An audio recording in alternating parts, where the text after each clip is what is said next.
Aleluia. Tem uma rádio ligada aí.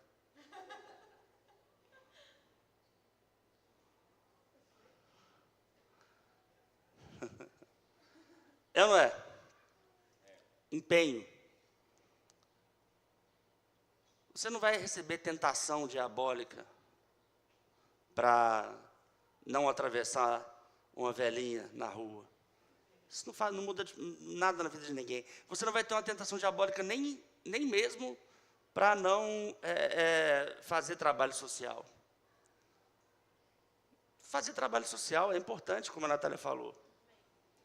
Mas é vendido hoje como se fosse o ápice da salvação. O ápice da mortificação da carne.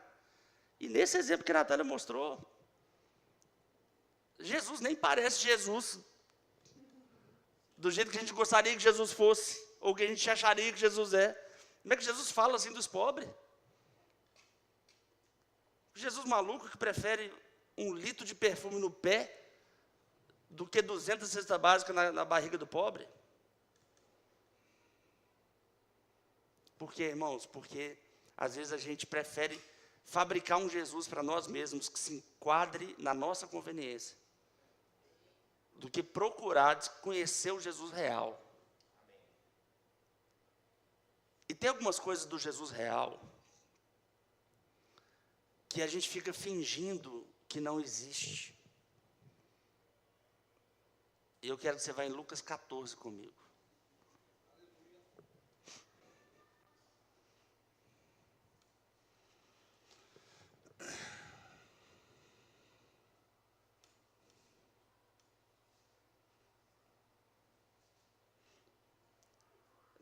Vamos primeiro em Mateus 12, depois a gente vai em Lucas 14.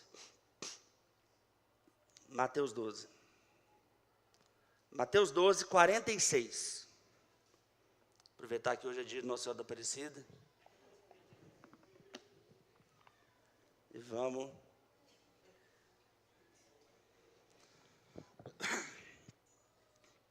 Mateus 12, 46 diz: falava ainda Jesus à multidão. Quando quem? Nossa Senhora da Aparecida e seus irmãos chegaram do lado de fora, querendo falar com ele. Alguém lhe disse: Nossa Senhora da Aparecida e teus irmãos estão lá fora e querem falar contigo. Versículo 48. Quem é minha mãe e quem são meus irmãos? Perguntou ele. E estendendo a mão para os discípulos, disse: aqui estão minha mãe e meus irmãos.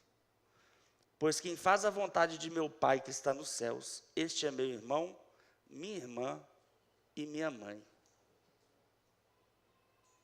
Está tudo bem? Você sabe que foi Jesus que falou isso, né?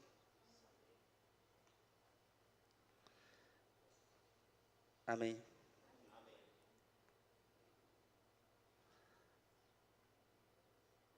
Agora vamos para Lucas 14.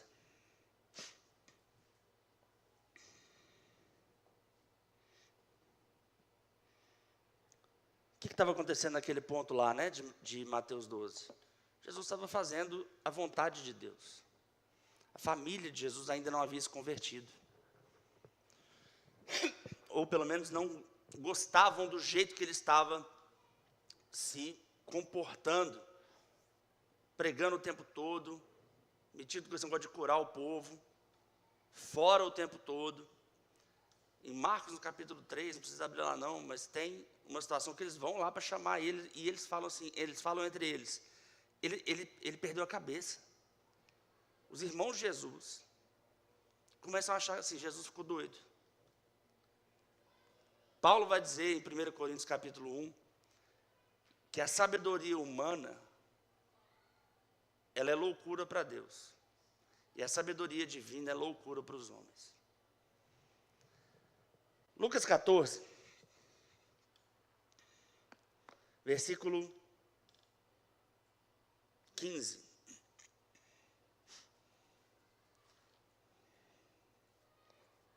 Ao ouvir isso, um dos que estavam à mesa com Jesus disse-lhe: feliz será aquele que comer no banquete do reino de Deus. Jesus respondeu: certo homem estava preparando um grande banquete e convidou muitas pessoas. Na hora de começar, enviou o seu servo para dizer aos que haviam sido convidados: venham, pois tudo já está pronto. Verso 18. Mas eles começaram um por um a apresentar o quê? Desculpas,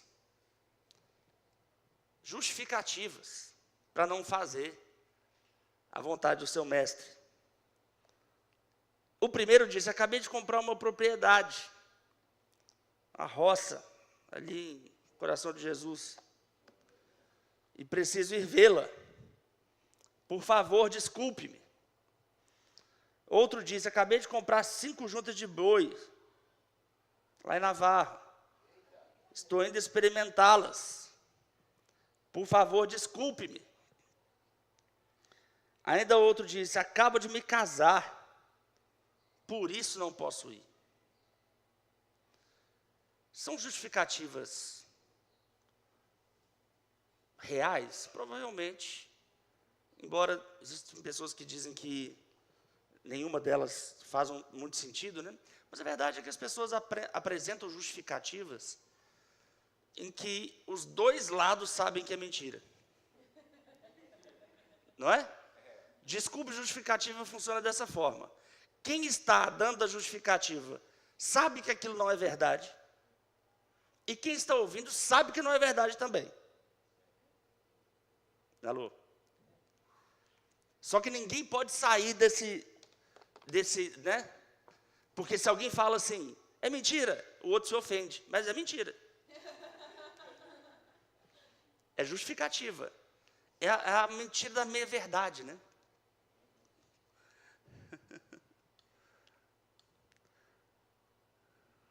Versículo 21. O servo voltou e relatou isso ao seu senhor. Então o dono da casa irou-se. Pô, chamou para uma janta e ficou chateado? Que estranho. E ordenou ao seu servo: vá rapidamente para as ruas e becos da cidade e traga os pobres, os aleijados, os cegos e os mancos. Disse o servo: o que o Senhor ordenou foi feito, e ainda há lugar. Então o Senhor disse ao servo: vá pelos caminhos e valados, e obrigue-os a entrar, para que a minha casa fique cheia. Eu lhes digo: nenhum daqueles que foram convidados provará do meu banquete. Versículo 25. Que aí o negócio agora vai dar uma piorada, se você achou que já não estava ruim o suficiente. Uma grande multidão ia acompanhando Jesus. Este, voltando-se para ela, disse: se alguém vem a mim... Você veio a Jesus? Sim. Pode estar falando de você, hein? Lembre que esse aqui é Jesus de Nazaré, do seu sagrado coração, que está falando aqui. Eu estou bem católico hoje.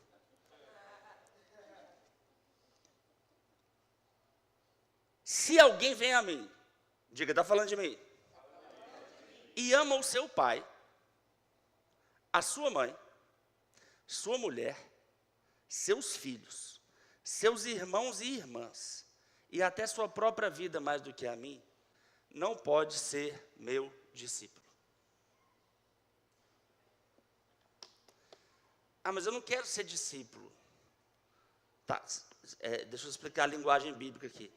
É só o discípulo que está salvo, viu? Discípulo não são os 12 discípulos. Discípulo é todo aquele que é cristão. Só é cristão quem coloca Jesus acima de tudo. E aí, quando a gente fala assim, amar é a Deus sobre todas as coisas, a gente fala de uma maneira que não é tão clara como a que Jesus falou. E aí, para não ter dúvida, Jesus desenhou desse jeito. Deixa eu explicar para vocês. Vocês não podem amar ninguém mais do que a mim para ser meu discípulo. O preço do bilhete é esse. Ninguém quem? Nem pai, nem mãe, nem irmão, nem filho, nem filha, nem marido, nem mulher, nem a si mesmo. Essas palavras podem estar na boca de Jesus ou na boca de um ditador. Não é? Qual que é a diferença dos dois? É que Jesus, ele vai fazer com a nossa vida algo muito melhor do que a gente pode fazer com a nossa vida. Porque a sabedoria dele é muito maior do que a nossa. E ele sabe que se eu amar a mim mesmo, ou a qualquer outra coisa, ou pessoa, acima dele, em algum momento isso pode ser usado contra mim, diabolicamente, para que eu me apoie no entendimento humano. E eu posso te dar exemplos bem práticos.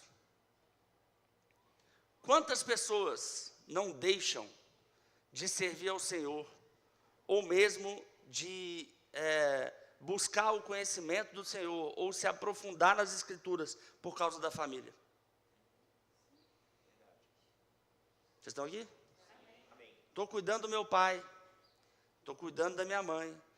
Mas pastor, você está falando que vai ter que largar o pai para morrer? Não estou falando isso. Eu estou falando que existe uma maneira correta de buscar sabedoria no Senhor, para que tanto o pai e a mãe sejam cuidados, quanto você possa fazer o que o Senhor te chamou para fazer. Amém. Porque a verdade é que existem muitas distrações humanas que se tornam justificativas para a gente não fazer o que Deus chamou a gente para fazer. Mexer com família é o pior deles. Porque por algum motivo, em algum momento, a gente colocou na prática, vou falar aqui bem baixinho, a gente colocou a família acima de Deus.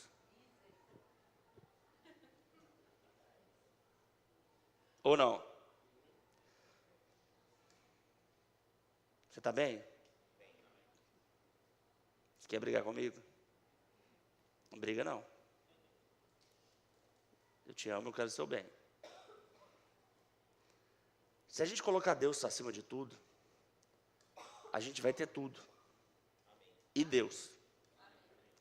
Se a gente colocar alguma coisa acima de Deus, a gente perde tudo.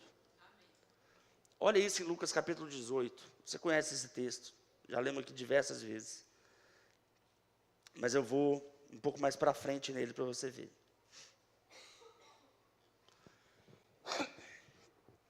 Lucas 18.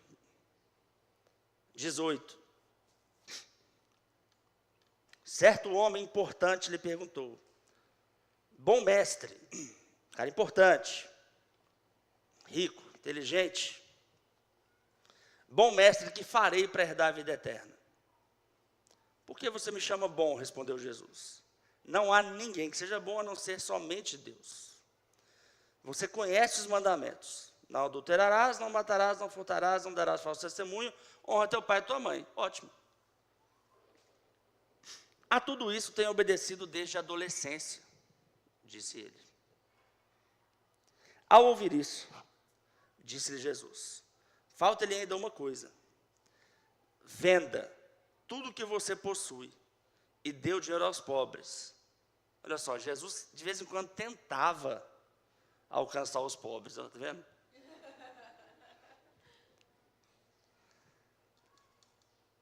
E você terá um tesouro nos céus. Depois vem e siga-me. Ouvindo isso, ele ficou triste, porque era muito rico. Vendo o entristecido, Jesus disse: como é difícil aos ricos entrar no reino de Deus. De fato, é mais fácil passar um camelo pelo fundo de uma agulha do que um rico entrar no reino de Deus. Os que ouviram isso perguntaram: então, quem é que pode ser salvo? Jesus respondeu: o que é impossível para os homens é possível para Deus. E Pedro lhe disse: nós deixamos tudo o que tínhamos para seguir-te. Respondeu Jesus: digo-lhes a verdade, ninguém que tenha deixado, e olha a mesma linguagem que ele usa em Lucas 14 aqui, ninguém que tenha deixado casa, mulher, irmãos, pai ou filhos, por causa do reino de Deus, deixará de receber na presente era muitas vezes mais, e na era futura a vida eterna. O melhor jeito de você edificar e salvar a sua família é priorizando o reino de Deus. Porque você não só vai ter a sua família, como você vai ter a vida eterna e levá-los à vida eterna. Eu acho bem peculiar, às vezes, tem alguns pais que, quando eles querem ficar no clube, no domingo, eles falam assim: estou passando tempo com meus filhos. Isso é um zap muito difícil de bater, né? Estou passando tempo com meus filhos. Poxa, vou falar para o cara não passar tempo com os filhos dele? Será que ele passa tempo com os filhos mesmo? Pode ser que passe. Mas esses mesmos pais, eles deixam de querer passar tempo com os filhos e começam a querer trazer os filhos da igreja quando eles começam a apresentar problemas na adolescência.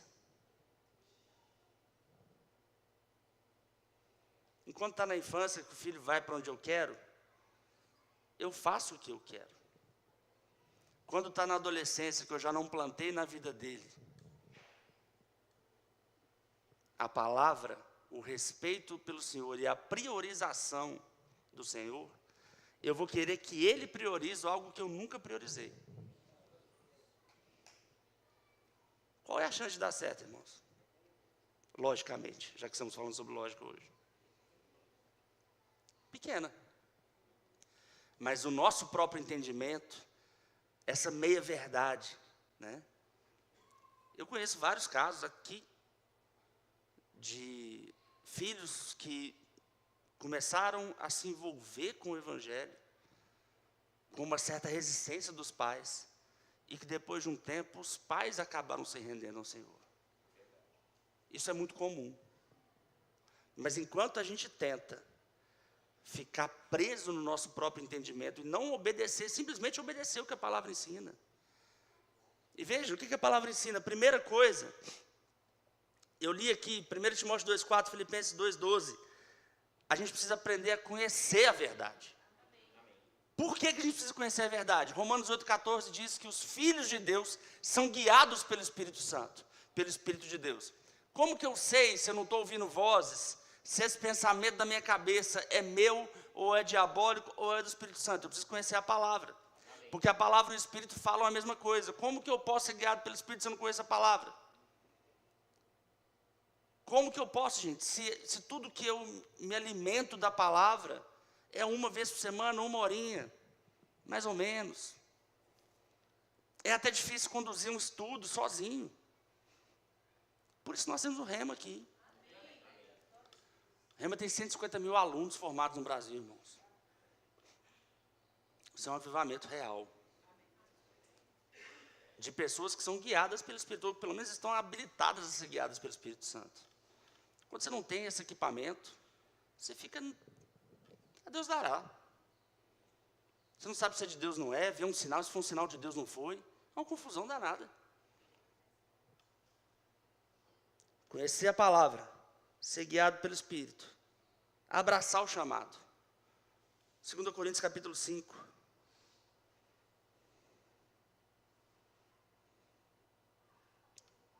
Versículo 17.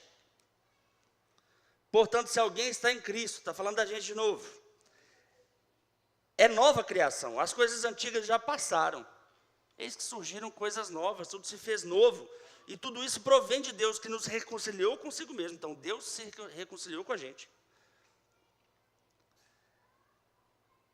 por meio de Cristo, e nos deu o ministério da reconciliação. Vamos trocar a palavra ministério por trabalho, ou por responsabilidade. Cadê os meus alunos aqui de escatologia? Tem poucos, porque está tudo dormindo. Tem um lá em cima, não sei quem é. Ah, é a Bela.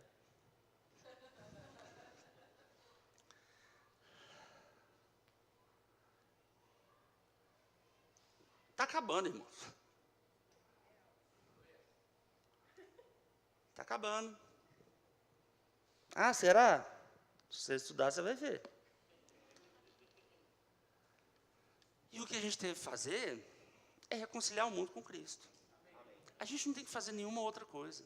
É claro que a gente tem que trabalhar, a gente tem que viver a nossa vida. Não estou dizendo para você largar e ir para a rua.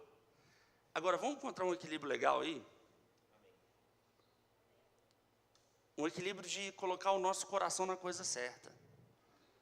Colocar o coração no ministério da reconciliação. e fazer o seu papel, qualquer que seja ele, no Ministério da Reconciliação. Qual é o seu papel no Ministério da Reconciliação? Não é todo mundo sair pela rua pregando, porque o povo nem vai ouvir. Mas cada um de nós tem um papel. Amém.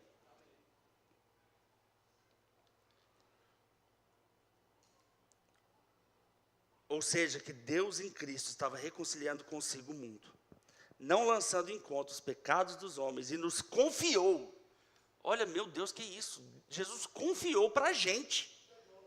Para a gente. Para mim, não, para a gente. Para com essa conversa fiada de que o Ministério da Reconciliação é só para quem está aqui em cima.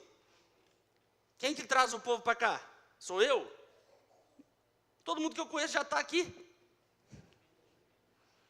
Eu só conheço o povo daqui, gente, eu vim de fora. Eu sou muito limitado no meu conhecer de gente. Portanto, somos embaixadores de Cristo, como se Deus estivesse fazendo o seu apelo por nosso intermédio. Deus está fazendo o apelo dele, apelo, por nosso intermédio. Por amor a Cristo, lhes suplicamos, reconciliem-se com Deus. Isso é prioridade na nossa vida, irmãos.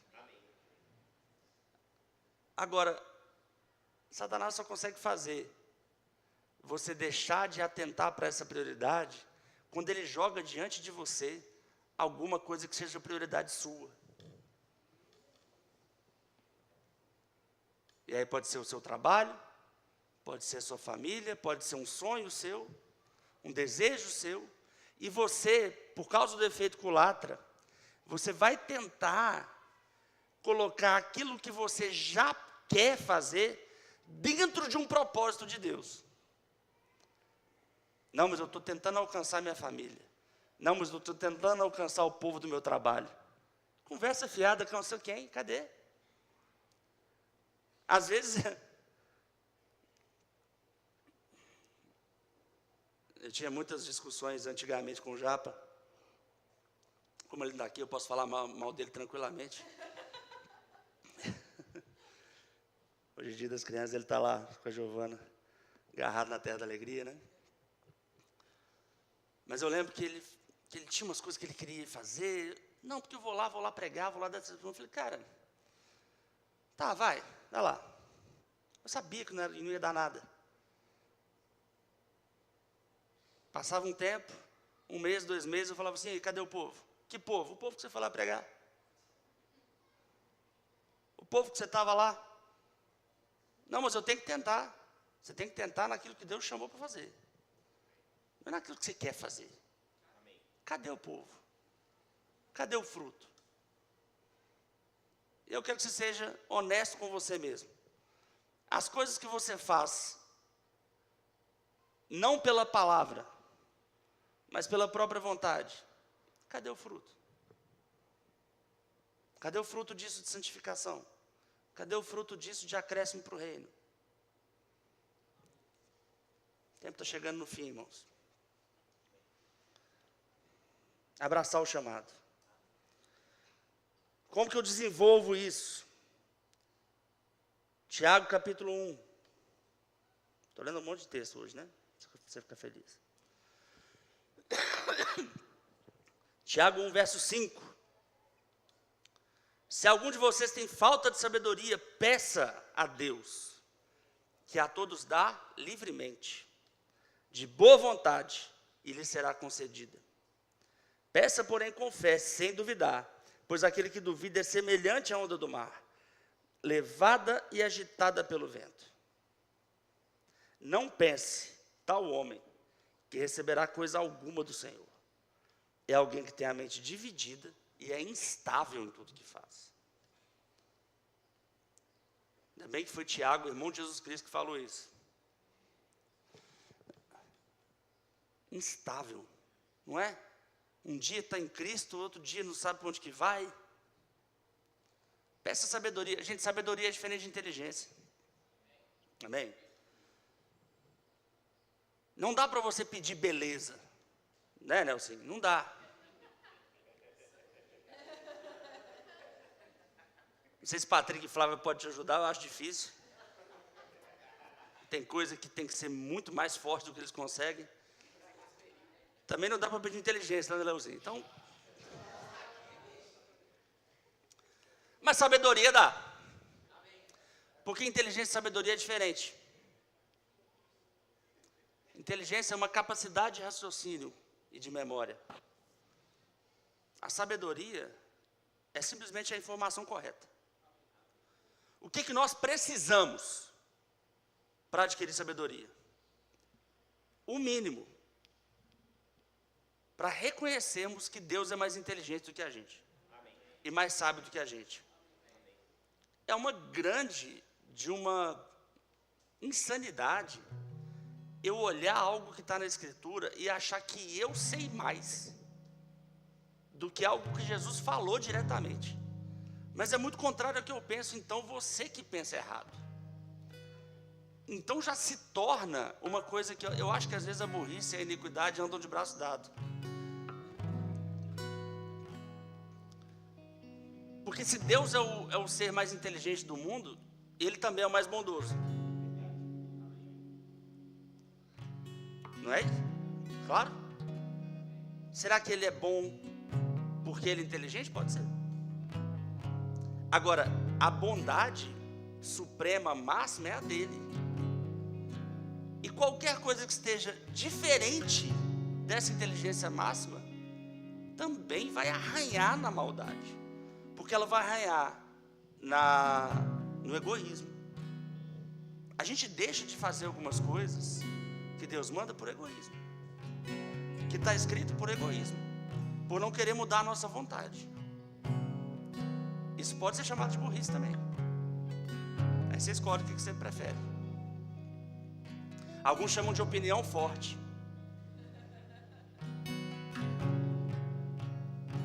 Alguns falam comigo, não, porque eu não sou assim não.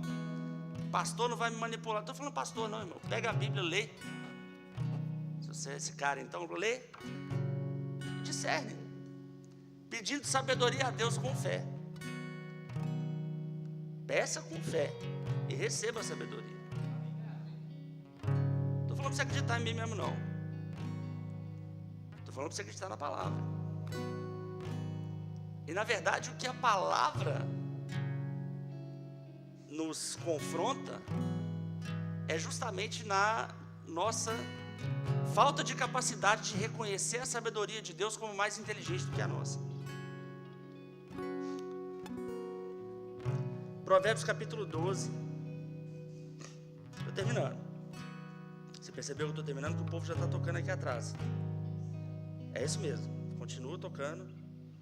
Mas eu estou terminando. Calma! Provérbios 12. Então, primeiro, eu peço sabedoria. Amém? Segundo, Provérbios 12, 15. Olha que resumo bonitinho de tudo que eu falei hoje. O caminho do insensato parece-lhe justo,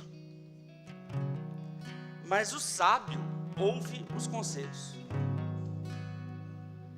Eu consigo discernir um sábio de um insensato só pela quantidade de vezes que a pessoa pede conselho para pessoas que ela considera que conhecem a palavra. Porque se a pessoa nunca pede conselho, ela age muito mais como insensata do que como sábia. Sabe por que a gente não pede conselho? Porque a gente não quer ouvir o contrário do que a gente quer ouvir. E a gente tem essa mania de querer pedir conselho para quem vai falar no ouvido que a gente escuta.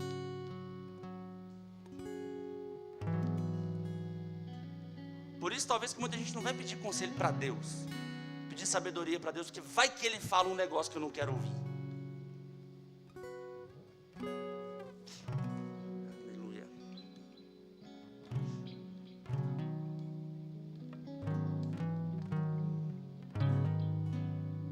Deus é bom.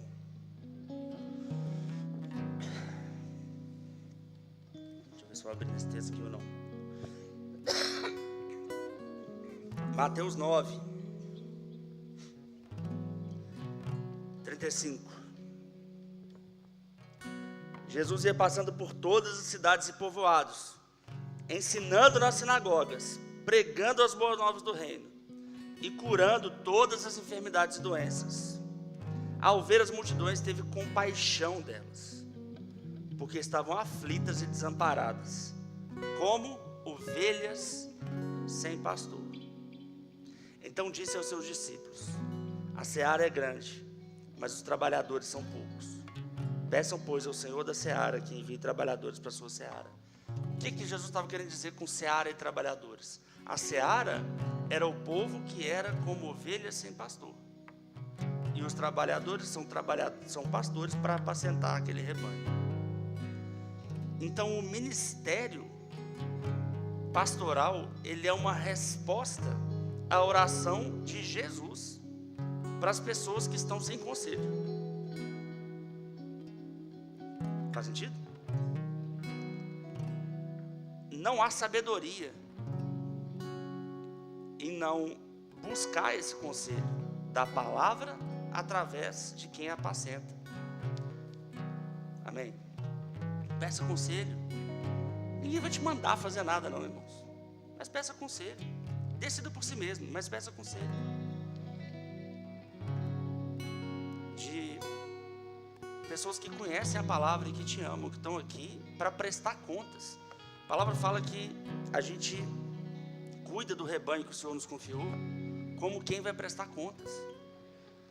Eu presto conta por cada conselho que eu dou, ou deixo de dar, assim como qualquer pastor aqui.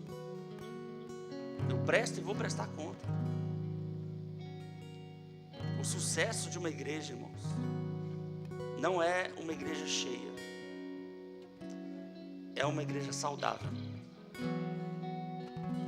Você tem que estar saudável, a sua família tem que estar saudável, a sua vida tem que estar leve, em paz, e você tem que estar no seu chamado. Esse é o sucesso. Então peça conselho. Amém. Tiago capítulo 1, para encerrar.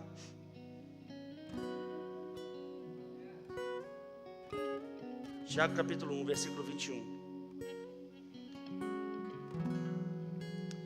Portanto, livrem-se de toda impureza moral e da maldade que prevalece, e aceitem humildemente a palavra implantada em vocês, a qual é poderosa para salvá-los. E sejam praticantes da palavra, não apenas ouvintes, enganando-se a si mesmos. Coisa triste a gente enganar a nós mesmos. Não são outras pessoas que nos enganam, é a gente que se engana. E a gente se engana justamente quando a gente ouve uma palavra e não pratica. E aí a gente vai na igreja, ouve e não pratica. Vai na igreja, ouve e não pratica. Esse é o processo de enganar a si mesmo. Eu vou, ouço, não pratico e falo assim: tudo bem, estou em paz com Deus. Como assim? É meio que o contrário, eu acho, porque você vai, você ouve, você não tem um argumento contrário válido bíblico, e você desobedece deliberadamente, é pior do que nem vir. Pensa comigo. Pior é o quê? Um filho que nem ouve o pai, ou que ouve e finge que não ouviu. Acho que eles são equiparados. Vai depender só do orgulho do pai. Mas ouvir, fingir que não ouviu, traz inclusive mais juízo. Porque a quem é muito é dado, muito é cobrado. Aquele que ouve a palavra, mas não a põe em prática, é semelhante a um homem que olha a sua face no espelho, e depois de olhar para si mesmo, sai e logo esquece a sua aparência. Mas o homem que observa atentamente a lei perfeita que traz a liberdade, persevera na prática dessa lei, não esquecendo o que ouviu, mas praticando, será feliz naquilo que fizer. No final sempre tem felicidade para a gente. A vontade de Deus para a gente é sempre boa. A gente é que é teimoso igual uma mula. É só fazer o que a palavra nos ensina, irmãos. Ah, mas eu não concordo. Faça em concordar então. Faz discordando. Mas só faz. E se der errado? Aí você vem para mim e fala assim, fiz e deu errado. E a gente vai desviar junto, eu e você. O que eu nunca vi é alguém fazer e dar errado. Não fazer e dar errado eu vejo todo dia. Fazer e dar errado não acontece. Acontece no fantástico mundo da cabeça do camarada. Vou fazer e não vai dar certo. Entendi. Faz para dar errado, que você vai provar para você e para todo mundo que Deus não existe. Ou que você é mais sábio que Ele, que você deveria ser Deus no lugar dele. Não, irmãos. Faz. Está falando para fazer isso? Faz. Se você não consegue ser crente, seja pelo menos inteligente. Faz o que tem que fazer. Se der errado, sai contando para todo mundo que a gente aqui só ensina coisa errada. Eu prefiro. Amém. Eu sei que isso não vai acontecer. Eu sei. Não só por experiência própria, mas por todo o tempo que a gente tem de ministério, que todo mundo que pratica a palavra colhe os frutos de praticar a palavra. Então faça. Ah, mas eu tenho dificuldades. Tudo bem, procure conselhos para poder driblar as dificuldades. As dificuldades são dribláveis, são resolvíveis por Deus. Priorize o reino de Deus. Priorize a prática da palavra. Deus pode ter um ponto de vista que você não tem. Talvez o que você acha que dificulta demais de você fazer o que Deus está te pedindo para fazer, seja algo gigantesco, e às vezes é uma coisa desse tamanhozinho. Mas por falta da busca da sabedoria, você acaba na prática da iniquidade. Amém. Apenas pratique a palavra. Amém. Vamos ficar de pé.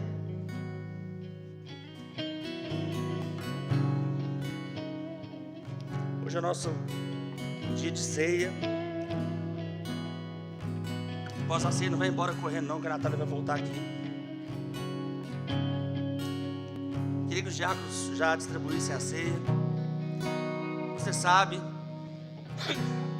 todos aqueles que fizeram de Jesus o seu Senhor, o seu Salvador, são convidados a participar desse momento conosco. Ah, mas eu não sou dessa igreja. Você é da igreja de Cristo. Você faz parte desse corpo.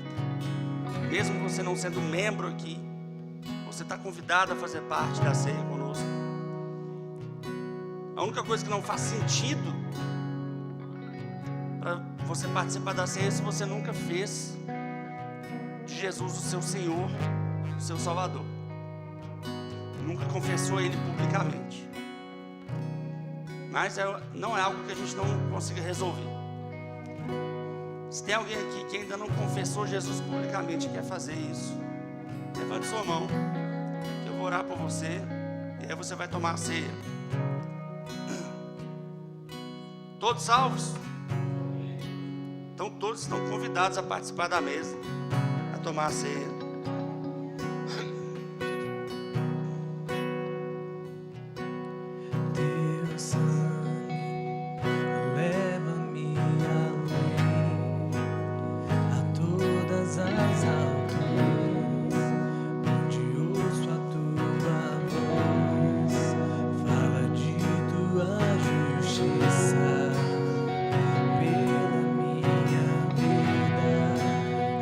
Jesus, este é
Obrigado, Senhor, porque nós comemos do pão,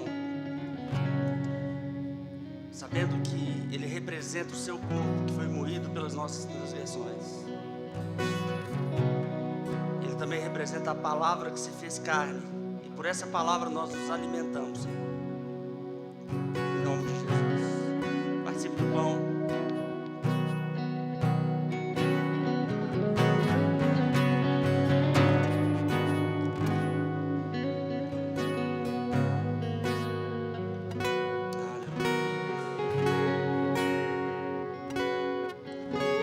Cálice representa o seu sangue derramado. A palavra aponta que há vida no sangue. É a vida no sangue de Jesus é que nos deu vida. Esse cálice representa a nova aliança que temos em Cristo. Por causa disso, nós podemos receber essa sabedoria do alto. Por causa desse sangue, nós temos o Espírito Santo em nós. E por causa desse sangue, nós podemos ser guiados pelo Espírito. Temos paz com Deus.